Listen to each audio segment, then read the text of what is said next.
Capítulo 2 – Mudanças. Geralmente as mudanças acontecem na vida para que as coisas melhorem cada vez mais. Grande besteira. Não lembro quem me disse isso. Devo ter lido em algum livro da antiga escola ou ouvido do meu terapeuta, mas isso não faz diferença agora. Essa frase está completamente errada, pelo menos para mim, para minha doce e inútil vida. Pois sempre que vem alguma mudança, as coisas tendem a piorar cada vez mais. A primeira ocorreu quando eu tinha apenas 4 anos e a barriga da minha mãe começou a crescer. Até que um dia ela me revelou que eu iria ganhar um irmãozinho. Pintamos o quarto de um azul bem claro, que encontramos na loja de tintas que ficava na esquina de casa. E meu pai tentou fazer uns desenhos de nuvens no teto com tinta branca, que não ficaram muito bons. Bem, não como imaginávamos que ficaria. Como desenhista, ele ainda assim era um ótimo cozinheiro. Estava feliz que finalmente iria ter alguém com quem jogar bola no grande quintal gramado que tínhamos, pois não havia garotos da minha idade perto de casa, então sentia falta de alguém para poder brincar, um simples amigo para toda hora. A escola ficava longe, em uma região do outro lado da cidade. Morávamos em um bairro antigo, onde somente se viam idosos de bengalas e gatos magricelos. Geralmente os garotos da escola só apareciam nas minhas festas de aniversário, e todos os meus primos moravam na cidade onde mamãe nasceu. Ela se mudou quando casou com o papai. Então não tínhamos muitos parentes lá. Eles se conheceram em uma faculdade da capital quando ela estudava administração e ele gastronomia. Juntos abriram um pequeno restaurante no interior, na antiga cidade do papai, e embora não ganhassem muito dinheiro com o lugar, era suficiente para pagar o aluguel e as outras contas da casa. Não tínhamos nada supérfluo. Íamos visitar a vovó 2 ou 3 vezes ao ano, em algum feriado importante. Eram os únicos dias que revíamos o restante da família e eu brincava com os meus primos. Mas eu já não me importava mais com isso. Não mesmo, porque finalmente eu ganharia um irmãozinho.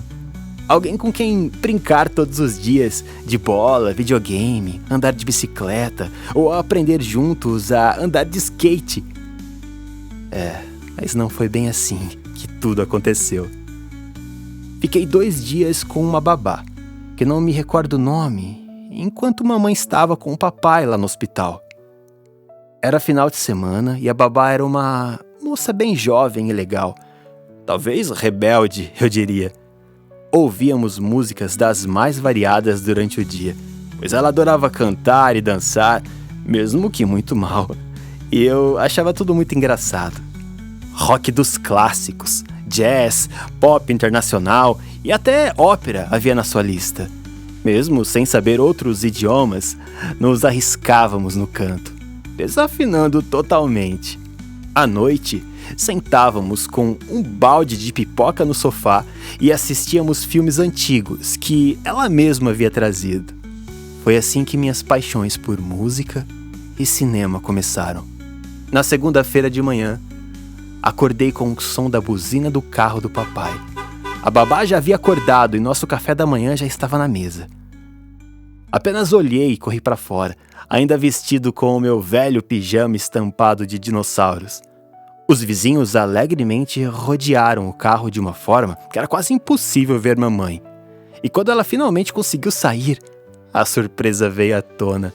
Nos seus braços estava um pequeno bebê vestido de macacão azul escuro que mamãe havia ganhado de uma amiga do restaurante. Eu era muito baixo naquela época, não conseguia enxergar o bebê por completo no colo dela. Foi quando mamãe abaixou para me dar um beijo e mostrá-lo que eu pude ver. Ele era tão cabeludo quanto eu quando nasci, mas notei uma diferença crucial. Um grande laço de fita preso ao cabelo, também azul, combinando com o macacão. Não ficou linda? Eu saí para comprar o laço assim que eu soube, já que não tinha como a gente trocar todas as roupas. Perguntou papai, sorrindo para mim enquanto acariciava a cabecinha da pequena criança. A ficha demorou um pouco a cair, mesmo eu sendo um garoto muito esperto. para nossa grande surpresa, o médico estava enganado. O meu irmãozinho era, na verdade, uma garotinha. Se eu considerava a minha vida como um tédio antes, imagine então como ficou depois. Eles resolveram já na mesma semana que iriam pintar metade do quarto de rosa, deixando somente as nuvens no teto. E aos poucos começaram a aparecer vestidos misturados com as minhas camisetas de futebol dentro do armário. Que falta me fazia um quarto só meu. Mas não tínhamos alternativa. A casa era pequena e só havia 2 quartos. E o menor, com certeza, era o nosso.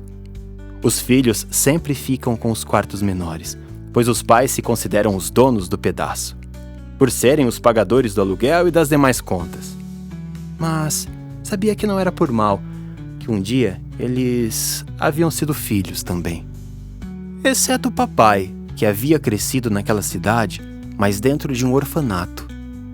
Então, seja lá o quanto fosse o meu espaço dentro daquela casa, o dele fora ainda menor quando tinha minha idade, correspondendo talvez ao espaço de uma cama. Bom, pelo menos ele tinha amigos para brincar todos os dias. E eu ainda não. O começo com um novo membro da casa foi terrível. Todos os dias pela madrugada, eu acordava com aquele choro ardido penetrando em meus sensíveis ouvidos. Sentia como se ela estivesse enfiando uma agulha dentro das minhas orelhas e parecia que aquilo nunca ia terminar. Mas até que um dia, finalmente parou. Estava tudo muito calmo para ser verdade. Bom, não era para ter parado tão rápido. Naquele dia, acordei no meio da noite e olhei atentamente para o berço. Ela parecia uma boneca. Mas bonecas não respiram? É isso! A minha irmã não estava respirando. Desesperei-me por um momento. Até então eu nunca havia ficado tão preocupado na minha vida. Afinal, eu era apenas um garotinho que ainda estava aprendendo a escrever. Gritei alto na tentativa de chamar meus pais para o quarto, enquanto a retirava do berço. E quando a levantei para cima, ela deu o maior arroto do mundo. Depois, claro, de ter eliminado uma grande quantidade de leite cheirando a queijo estragado pela sua linda boquinha, bem em cima de mim. Aquela noite estava fria e papai precisou me dar um banho de pelo menos meia hora para tirar toda aquela nhaca do meu cabelo, enquanto mamãe tentava acalmá-la para que ela dormisse novamente depois do susto. Mas que susto! A diabinha até sorria, depois de jorrar aquela coisa em cima de mim. O tempo passou. E com 9 anos, o meu Batman e meu Coringa tinham que dividir a prateleira com uma Suzy e um livro da Cinderela. Eu mereço? As coisas estavam começando a ir bem com o restaurante. E meus pais tinham planos de logo começar a juntar dinheiro para comprar uma casa. Estava tão feliz. Aí sim teria novamente um quarto só meu. Bye bye, Lucy. Eu poderia pintá-lo da cor que eu quisesse. E que tal agora um verde? Ou um papel de parede com listras que revezassem em vários tons de azul? Ou um preto, para combinar com os vários pôsteres de bandas de rock que costumava comprar na banca de revistas? Mas foi aí que veio uma nova mudança. E veio com 2 batidas na porta. Um policial dizendo sobre o capotamento de um veículo, seguidos de lágrimas da mamãe e um triste sepultamento.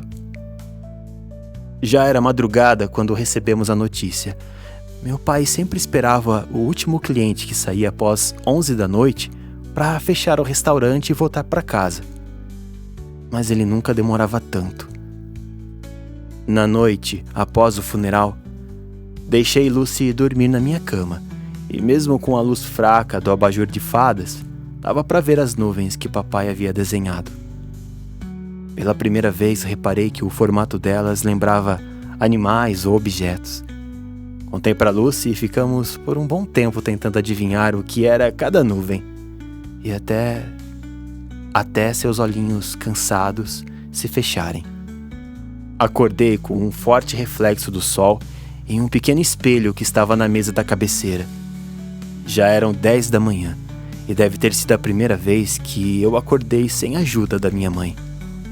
Pensava que fosse um sinal, um momento em que eu tivesse que crescer. Tivemos outra mudança 2 anos mais tarde, quando mamãe resolveu se casar de novo.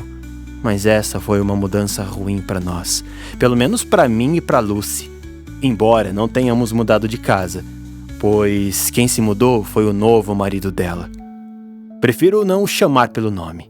Mais tarde você saberá que ele não é merecedor de tanta consideração. Talvez um apelido? Que tal o Verme? É bem a cara dele. Um sujeito magricelo e muito alto, que se parecia com uma lombriga.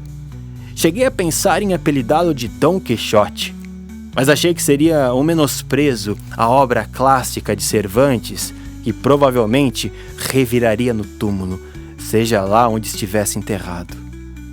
E essa mudança chegou com outra, uma nova escola. Havia um colégio no bairro, mas meus pais não tinham condições de pagá-lo. Meu pai considerava o valor o que ele costumava chamar de um absurdo pagável somente pela elite, da qual não fazemos parte. Mas meu padrasto, de início, parecia querer fazer de tudo para nos agradar, e assim decidiu que iria nos colocar na escola dos Granfinos, sem ao menos nos consultar. O Verme não era nenhum ricaço, mas tinha um emprego considerável em um hospital, e como não precisaria mais pagar o aluguel do apartamento onde morava sozinho, queria mostrar esse esforço só para mamãe ficar alegre e achar que ele realmente se importava comigo e com a Lucy. Que babaca!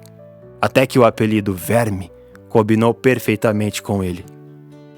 Se eu pudesse, de algum modo, poder escolher, eu preferiria 1000 vezes a velha escola pública, longe daquele colégio cheio de outros vermes que me atormentavam simplesmente por eu não usar tênis de marca.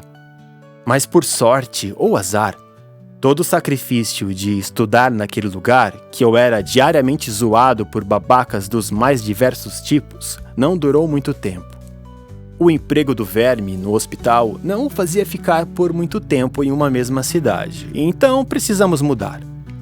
Depois de novo, e de novo, e de novo, sentia-me como um completo nômade, e tanto eu como a Lucy sabíamos que nossas amizades eram simplesmente efêmeras.